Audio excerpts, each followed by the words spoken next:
Bonsoir donc mesdames, messieurs, dans cette troisième partie de l'émission Angle Mort, donc émission spéciale, fête d'indépendance 5 juillet, mais aussi parade militaire à Alger, la première depuis très longtemps. Avec moi au plateau, Tarq Hafid, bonjour, bonsoir, merci d'être là aussi, Yassine Mazougui. Bonsoir. Bonsoir. Et de Tunis, Akram Kharif, journaliste. Bonjour, bonsoir Akram. Bonsoir, Khalaf. Bonsoir, merci d'être avec nous de Tunis. Donc, on a parlé à la première et la deuxième partie de l'émission de la fête d'indépendance, 5 juillet, 60 ans après l'indépendance, mais aussi en détail de la parade du défilé militaire à Alger. Est-ce que vous avez suivi cette parade, Akram Kharif? Est-ce qu'on va là? Est-ce que vous m'entendez? Oui, je vous entends. D'accord. Est-ce que vous avez suivi la parade militaire aujourd'hui à Alger? Malheureusement, je l'ai suivi sur le NTV qui a été un grand calvaire pour moi, pour mon patriotisme, pour pas mal de choses. Ça a été une catastrophe visuelle. Pourtant, la parade était grandiose. Heureusement que j'ai pu suivre les répétitions grâce à des amis les journées passées. Et on peut dire que les images amateurs et les vidéos amateurs qui étaient diffusées ces derniers jours étaient de loin de meilleure qualité que celles de l'NTV. D'accord. Donc ça a été un calvaire pour vous. Mais vous avez pu constater quand même ce qui s'est passé aujourd'hui à Alger, les engins nucléaires, le déploiement, on va dire, de l'armée nationale populaire. Les engins nucléaires? Ah non, les engins militaires. On n'a pas encore nucléaire militaire. Pourquoi pas un jour, Inch'Allah, Tarq Hafid.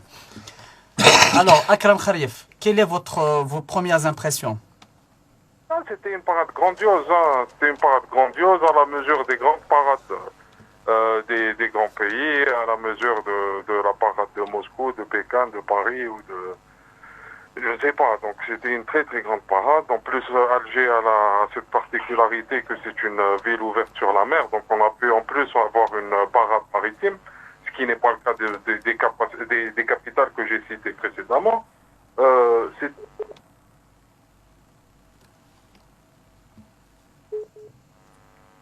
Akram Kharif, est-ce que vous êtes toujours avec nous? Il y a un problème technique apparemment. Akram Kharif, donc qui est avec nous, journaliste et spécialiste des questions de la défense et des questions militaires à partir de Tunis. Bon, c'est un journaliste algérien, il est à Tunis, il est le propriétaire du site électronique MENA Défense, qui est spécialisé en matière de défense, et surtout très crédible, Tarq Hafid. Donc en attendant qu'on reprend de reprendre avec Akram Kharif, Yassine Mazougui, on parlait tout à l'heure, vous avez évoqué les moyens de la guerre électronique que vous n'avez pas encore évoqué. Avant ça, donc on s'est arrêté au niveau du S300, qui est le bijou de la DAT. On nous a montré aussi les Pantsir, et le Pantsir dans sa version S1 et le Buk M2 sont spécialisés dans la défense aérienne de courte et moyenne portée. Donc c'est de belles pièces, ça rassure quand on voit des choses pareilles parce que ça protège contre les drones, contre les missiles de croisière, contre les avions. C'est une protection qui est maximale maintenant. Quand on a les moyens, courte portée, longue portée, ça rassure. Et puis on a la défense aérienne qui est sur les bateaux. Chez la marine, il y a beaucoup de moyens de défense aérienne, donc ça protège un peu l'espace algérien. Donc en matière de détection d'ennemis, en matière de détection de toute attaque, l'armée algérienne est quand même... Je crois que ça fait déjà assez longtemps que cette spécialisation de l'armée en flagueur électronique a été prise en compte par l'armée algérienne, par le haut commandement de l'armée. Excusez-moi, Tariq Hafiz, si on reprend avec Akram Kharif. Akram, est-ce que vous êtes avec nous, Akram? Vous en- Voilà. Donc, vous disiez que c'était grandiose à Alger aujourd'hui, à part le constat amer sur la qualité de l'image de la télévision algérienne. Oui, oui, mis à part ça, le constat est très très positif. C'était une très grande parade militaire de niveau mondial, aussi belle et aussi grande que les parades qui se tiennent en Russie, en France ou en Chine. Et en plus, on a la chance à Alger d'avoir une capitale qui est ouverte sur la mer, donc on a eu aussi une parade maritime. C'était véritablement une très belle parade, faite de manière très bien organisée, sans quoi, et surtout avec une logique dans le défilé des équipements. Oui.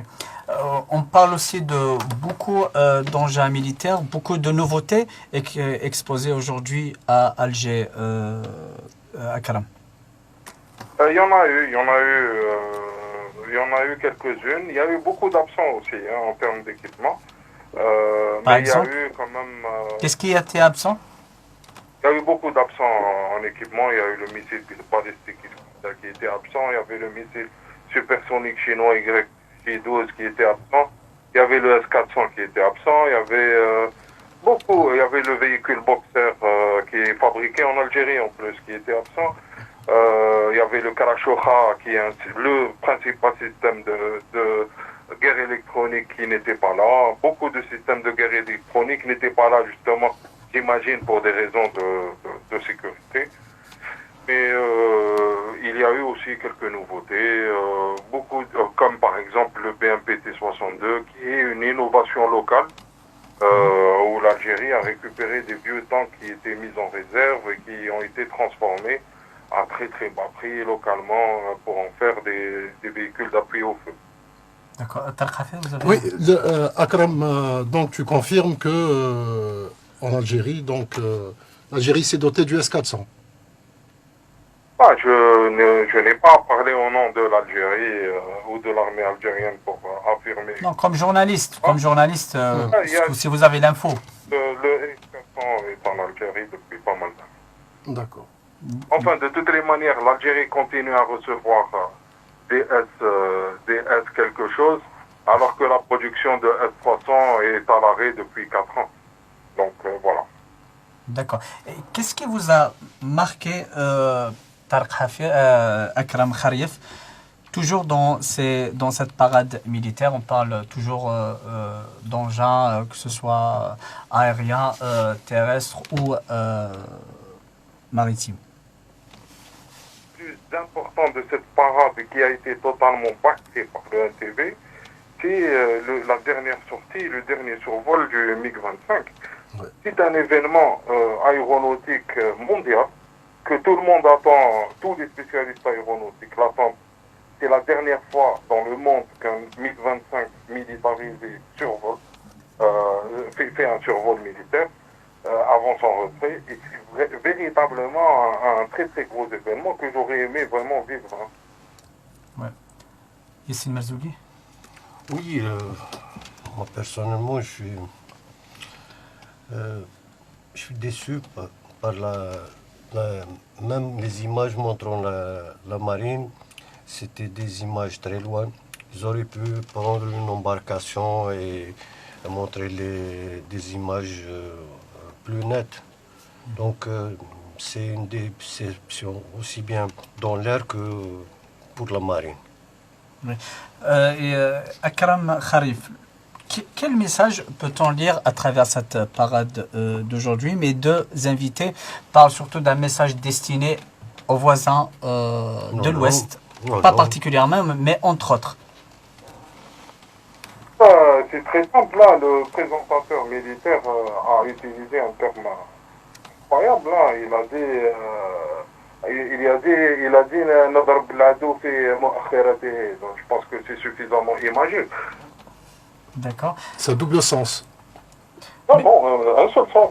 D'accord. Un seul sens. D'accord. Donc, ok. Et donc, si on parle aussi, Akram Kharif, des forces spéciales, nous avons vu aussi beaucoup de qualité. Là encore, le NTPA. Mais on a pu voir quelques secondes le 104e régiment de manœuvre opérationnelle et aussi le 116e régiment de manœuvre opérationnelle qui était là. Malheureusement, on n'a pas vu d'autres forces spéciales comme les fusils de l'air, les fusiliers marins, comme le groupe d'intervention de la garde. Pas mal d'autres groupes étaient absents, mais oui, il y a eu une très belle représentation des capacités en termes de forces spéciales de la part justement des parachutistes du 104e et 116e régiment. Oui. Tarek Hafid, si on parle aussi de la, comme a évoqué Yassine Merzougui, de la guerre électronique, il y a quand même, on a beaucoup de qualités. Je pense que Akram pourrait commenter cet aspect. Pour ce qui est de la guerre électronique, Akram, on n'a pas vu grand-chose, mais on sait qu'en Algérie, quand même, il y a des équipements. Akram, sûrement, on va dire que le NTV n'a pas mis l'accent sur ça, Akram Khariev. Il n'y a pas eu d'équipements de guerre électronique qui ont été présentés. Je pense pour des raisons opérationnelles qui travaillent aujourd'hui.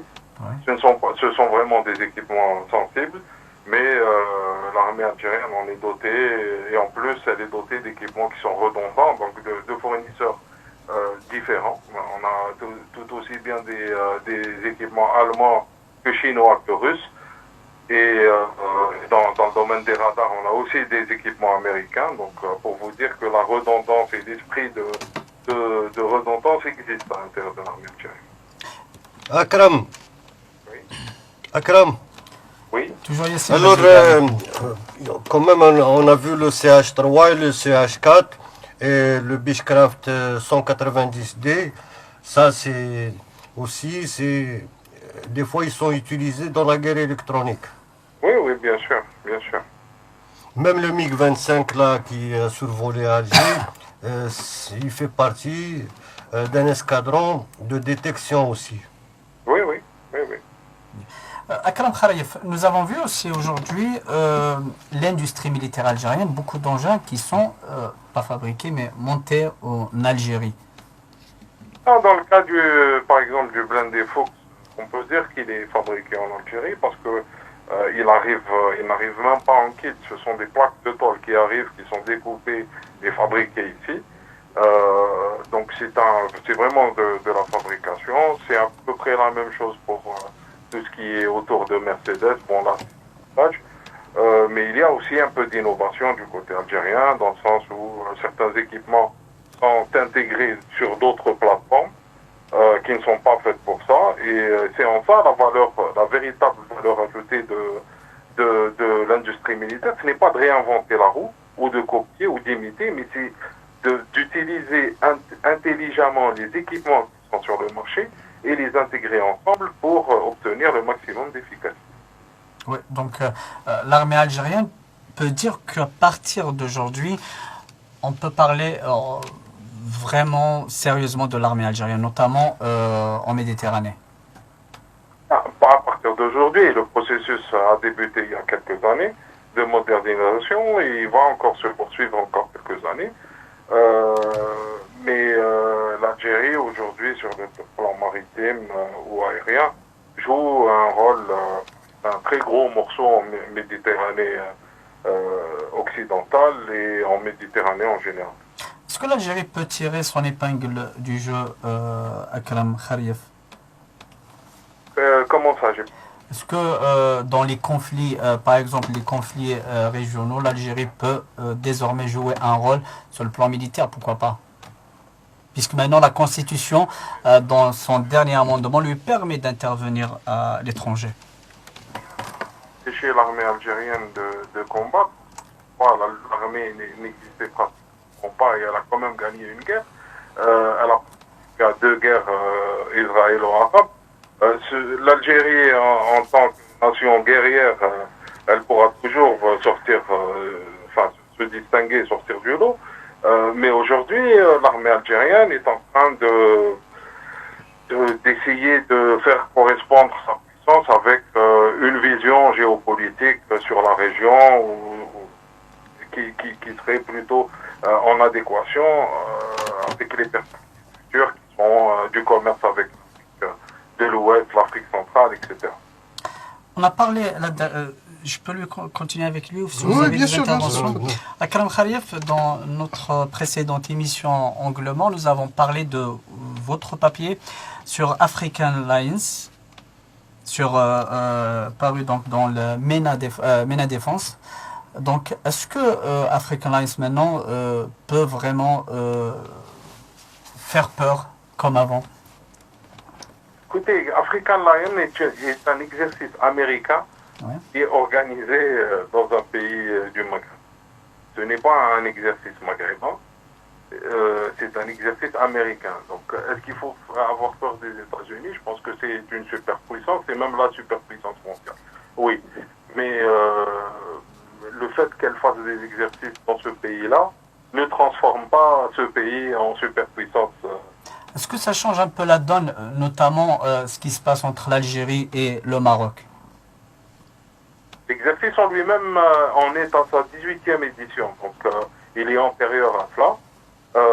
Ça ne change pas la donne. On voit que les Américains, par exemple, sont très très très sérieux sur, par exemple, le fait de ne pas faire d'exercice sur les territoires sahraouis.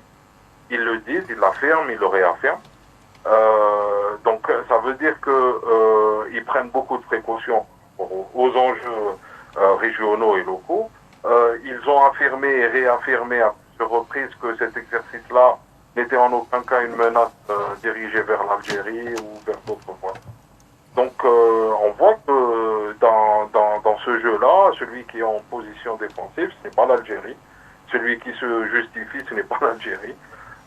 Et donc je ne pense pas qu'il y ait beaucoup d'inquiétudes à se faire. D'accord, vu nos capacités actuelles notamment, donc il n'y a pas d'inquiétude à se faire, Akram Kharif. Si on parle, à la première partie, on a parlé un peu stratégie et surtout fête d'indépendance, pas du défilé. Mes invités sur le plateau, je leur ai posé la question de 5 juillet 62 au 5 juillet 2022. Est-ce que vous pouvez nous dire un mot? Est-ce que nous avons l'Algérie attendue en 5 juillet 62 aujourd'hui? L'Algérie est le 5 juillet 2022, l'Algérie est une nation qui est empêchée d'exister par des forces étrangères et aussi par ce qu'elle est. Parce qu'elle est, par ses autorités, par son régime politique, par la nature de son régime politique qui ne comprend pas très bien qu'il faut pousser un petit peu vers le changement. Alhamdoulilah, nous sommes le 5 juillet 2022, nous avons peut-être 20 ou 30 ans d'avance sur la majorité des pays de la région en termes de maturité politique, que ce soit du côté du régime politique qui est mûr au point de prendre conscience qu'il ne faut pas traiter son peuple avec de la violence ou avec du mépris, ou de l'autre côté aussi du peuple qui ne fait pas le choix de la violence pour s'exprimer. Donc il y a à la fois ce sentiment d'avoir un pays empêché, mais il y a aussi beaucoup d'espoir, énormément d'espoir. Et je pense que le prochain rendez-vous majeur qui est les 60 ans les 70 ans du 1er novembre seront peut-être l'occasion pour nous de nous retrouver et reparler en mieux de cette affaire. Je termine avec cette question, Akram Kharif. La période faste de 62 à 2022, Yassine Marzouki dit que c'est la période de 71, 79, 78. Voilà, selon Yassine Marzouki. Et selon Tarek Hafir? J'ai dit que c'était 89, presque 92. Je pense que l'Algérie, dans son mérite, n'est pas encore arrivée. Elle arrivera, ça. D'accord. Merci beaucoup, Akram Kharif. Si vous avez des questions ou des précisions. Oui, Donc, je voulais savoir s'il y a des informations, parce qu'il est toujours informé. Akram, je voudrais savoir s'il y a de nouvelles acquisitions en vue, puisque des fois ils annoncent, ils anticipent sur les livraisons. Est-ce qu'il y a des équipements nouveaux qui vont être livrés? En Algérie, pour le moment, avec la crise qu'il y a en Russie, avec la crise qui existe un peu dans le monde, je pense que on lève un petit peu le pied sur les acquisitions, mais on est dans une sorte de creux où on va devoir renouveler beaucoup les acquisitions. Je pense qu'à partir de 2023, on va entendre parler de pas mal de choses très intéressantes, notamment dans le domaine de l'aviation de chasse, les bombardiers, et peut-être des avions radars aussi qui seraient sur le chemin. Merci. Merci beaucoup Akram Kharif. Merci d'être avec nous par téléphone à partir de Tunis. Merci. Merci, au revoir. Et dans l'espoir de vous avoir ici au plateau, Akram Kharif. Merci. Tarek Hafid, donc merci beaucoup Merci. d'être là. Vous, par contre, ici, pas Pas à Tunis. Pas à Tunis. Yassine Mazougi, si vous avez des ajouts, des précisions avant de finir. Non, juste pour dire Aïd Mabrouk à tous les Algériens. Oui, mais avant Aïd Mabrouk, Akram Kharif a quand même souligné, je vais dire, la médiocrité de l'INTV. Allons-y. Non, c'est... Enlevant le bouclier. Je pense que c'est les aléas du direct. Quand il y a beaucoup de gens, c'est comme l'histoire de l'équipe nationale, le retour. Mais il y a eu l'équipe nationale, il y a eu aussi Les jeux. la cérémonie, Oui, la cérémonie. Ça fait beaucoup. Que des ratages. Oui, Ça fait beaucoup. je ne sais pas quel est l'argument technique qu'ils avancent, mais je Mais pense... vous les critiquer, allons-y, Yassine Mazougi. Non, c'est pas pour Allez-y. critiquer. Je connais les aléas du direct. Ouais. Mais il y a toujours une version qui est enregistrée dans le... Peut-être avec une meilleure qualité des Voilà. Les cars vidéo, ils sont aux normes HD. Donc, s'ils ont enregistré une autre version, ils peuvent la rediffuser avec une Oui, mais qualité si... meilleure. Parce que là, d'habitude, quand on critique donc la télévision publique, ils disent non, c'est pas nous, c'est TDA, donc c'est la diffusion. Oui, mais Là, en maintenant, matière de réalisation, oui, il y a là un maintenant, problème. vraiment en matière de réalisation, il y a un problème. Quand C'est-à-dire, on n'a pas rate apprécié. On comme rate il fallait, quand le MiG 25, on le rate, c'est quand même... Justement, le problème, là, les gens doivent avoir une formation et avoir des personnes avec eux pour leur dire voilà, ça il faut surtout pas rater, ça voilà les plans. Peut-être que ce travail de coordination n'a pas été fait. Oui. Yassine Mazouki ou Akram Kharif seraient vraiment en bonne position pour faire la réalisation. Oui, non, le problème, c'est... Je crois que le NTV a besoin d'un bon directeur technique. Parce que من هبة ودبة يقول لك أنا كادرور من هبة ودبة يقول لك أنا réalisateur. Alors qu'il y a des normes pour ça. Bon, mais quand même ils sont en train de faire beaucoup d'efforts. Donc le NTV, on ne la critique pas seulement pour sa censure et son manque de liberté, non. Donc il y a autre problème. C'est une télé d'État. Il ne faut pas s'attendre à ce que la PS ou bien la radio étatique va faire des choses contraires aux directives de l'État. Ce qui n'est pas normal, Tarek. S'ils pouvaient déjà au moins se mettre dans un concept de médias publics, c'est-à-dire de services publics, ça serait déjà très bien. Ouais. C'est pas le cas. Merci beaucoup, Tarek Hafid. صحة عيدكم pour les téléspectateurs. Caméra est là. صحة عيدكم وكل عام وانتم بخير ان شاء الله. Yassine Mazougi, votre caméra. Même chose, صحة عيدكم. إن شاء الله العام الجاي نفرحوا به أكثر من هكذا. ان شاء الله. Inch'Allah, Saha Aïdkoum à toutes et à tous, à tous nos chers téléspectateurs et téléspectatrices. Merci d'être avec nous, restez avec le programme de Salam TV. On se retrouvera donc le jeudi, c'est le jeudi, Jeudi, oui. pour une nouvelle émission, Angle Mort. Merci de nous avoir... C'est-à-dire pour clarifier les choses. تعرفي les choses ولا شنو مجاملة Le Moujamala, bon, c'est la saison, donc je pense que la saison 2 de Oulesh Moujamala est finie. J'aurais souhaité faire un dernier numéro Yassine Marzougui lundi prochain. Si tu le peux, oui. Ouais, si on arrive à le Why faire. not? Why not? Oui. Sinon, on se C'est-à-dire que retrouvera. l'émission nécessite un débat. Pourquoi? Un débat, parce que قبيله نهضروا على une conférence nationale. كل هادو الناس اللي عارضوا دابا روحوا تفاهموا. تفاهموا بيناتكم وجيبوا لنا تصور.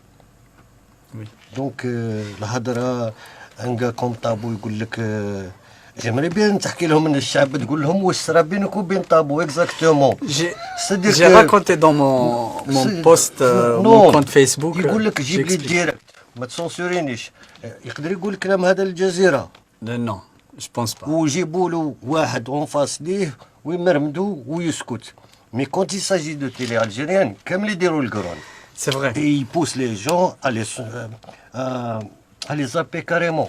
كان انت كريم طابو ما تجيش تجي في لاشين عندي. هذا ما J'ai كان. proposé à plusieurs chefs de parti de venir et d'avoir un autre invité, un autre chef de parti en face pour débattre.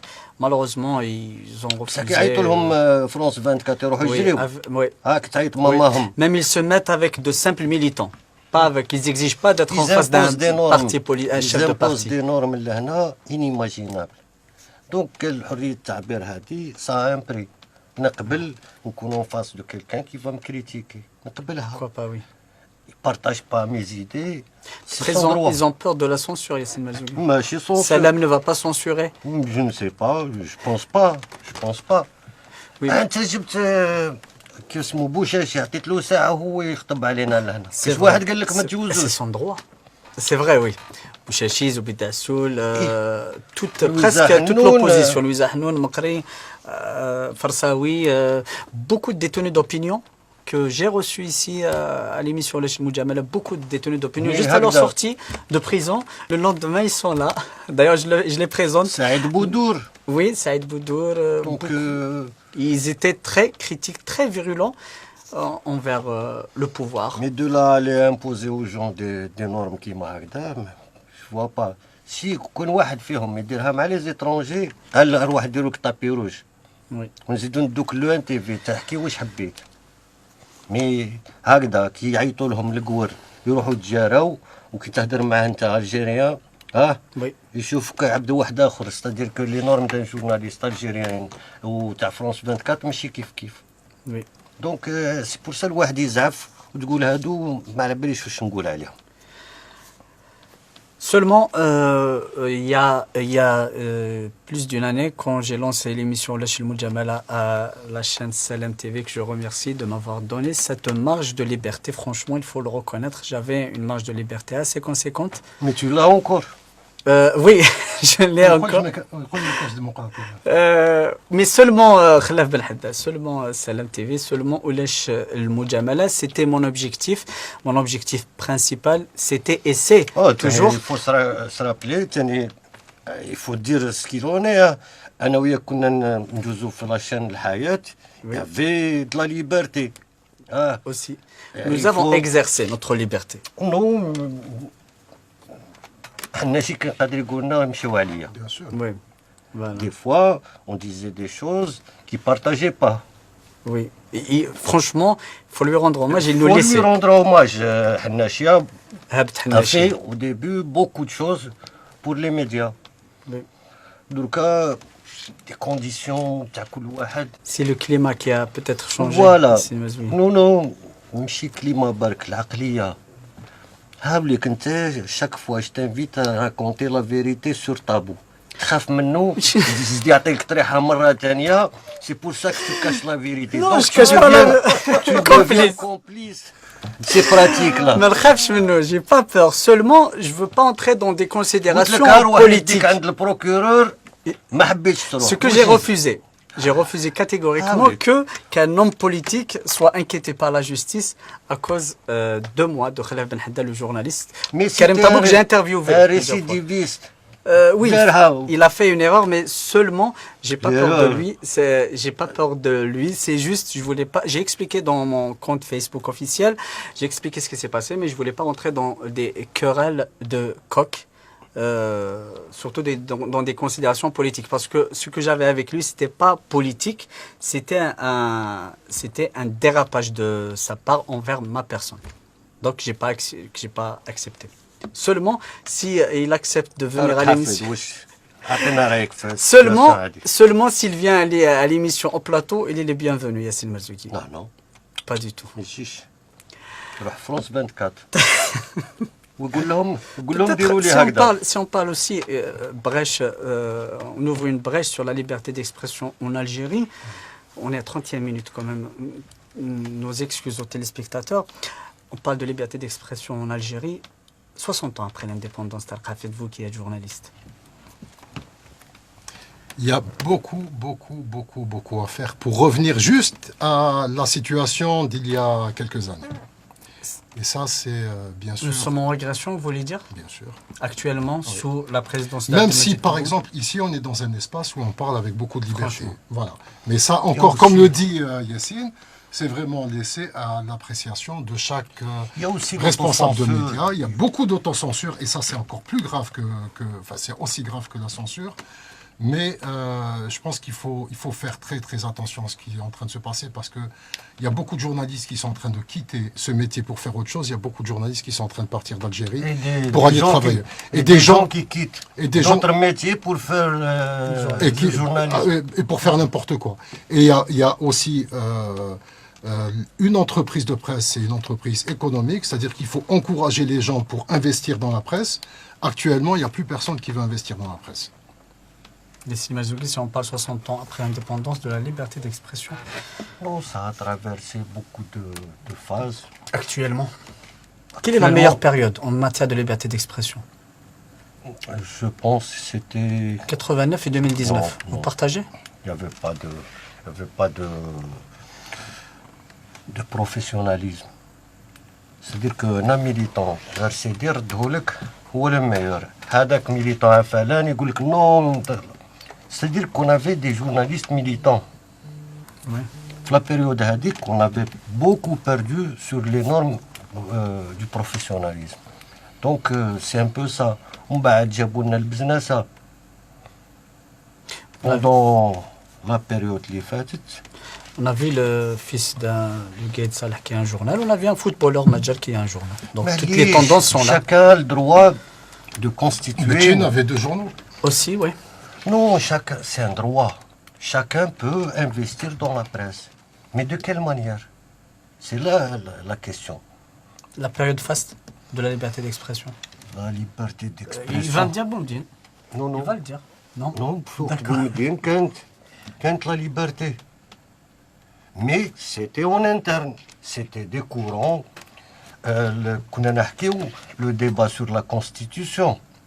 Le débat sur la Charte nationale de 75. D'ailleurs, il y avait une question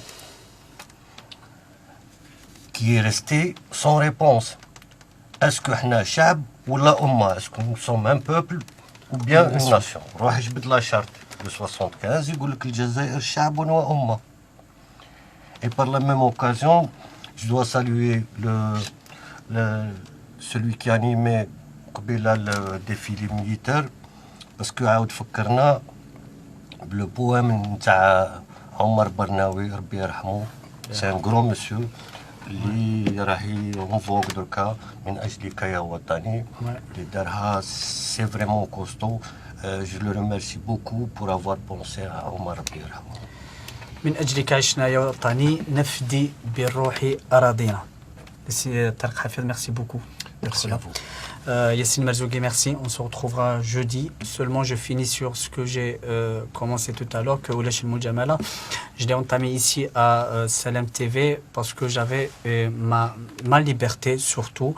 J'ai pu recevoir ici au plateau presque toute l'opposition et on parlait de tous les sujets en toute liberté. On parlait du président, des élections, même de l'institution militaire, même des renseignements en toute liberté, bien sûr avec respect et sans diffamation pour exercer notre droit de liberté. Voilà pourquoi je l'ai lancé et c'est mon objectif et j'espère que ça va rester, Yassine Marzouki, surtout les dirigeants de la chaîne Salam, que je remercie au passage. Merci, on se retrouvera jeudi. Tani merci Noan.